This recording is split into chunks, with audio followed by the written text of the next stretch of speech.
So tell me, what happened with Henry VIII in 1533? Well, in 1533, Henry VIII was excommunicated from the Catholic Church and separated to create his own religion to allow him to have a divorce. He then married Anne Boleyn, whose daughter was Elizabeth I. He issued the Act of Supremacy, which allowed him to claim leadership of his new church. This leadership allowed him to use the church to condone his annulments. This was the start of the English Reformation. Oh, interesting. And so, the Peace of Augsburg in 1555. What happened with this Peace of Augsburg? In 1555, Charles V issued the Peace of Augsburg. It established principles which allowed each region to pick its own religion and laid the groundwork for two coexisting religions in the Holy Roman Empire, namely Catholicism and Lutheranism. It ended a religious struggle, but suppressed Calvinists and Anabaptists, which later led to the 30 Years' War. And finally, with the French Wars of Religion in 1562, what happened with the French Wars of Religion? In 1562, the French Wars of Religion took place. The Catholic aristocratic Guise family were competing against the Protestant Bourbons for the French throne. These lasted from 1562 to 1598 and was a civil war within France. They contributed to the later 30 Years' War, which was the last war of religion. At the conclusion, the Huguenots were granted some freedoms and rights, though they still faced hostilities.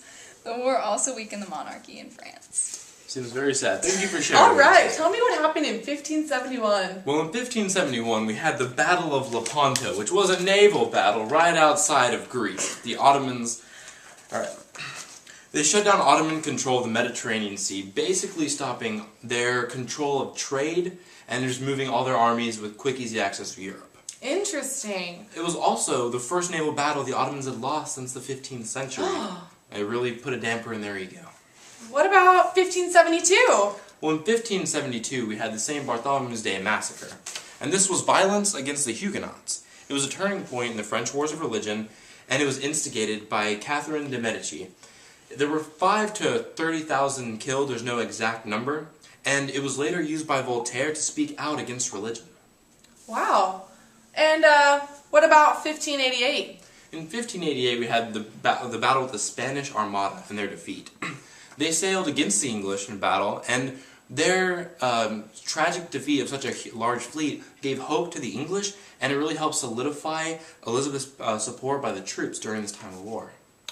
How interesting. So tell me a little bit about 1598. Well, in 1598, Henry IV wanted to grant Huguenots liberty of conscience and worship, and he wanted to restore peace from all of the religious wars, so he granted Protestants' rights in a Catholic nation.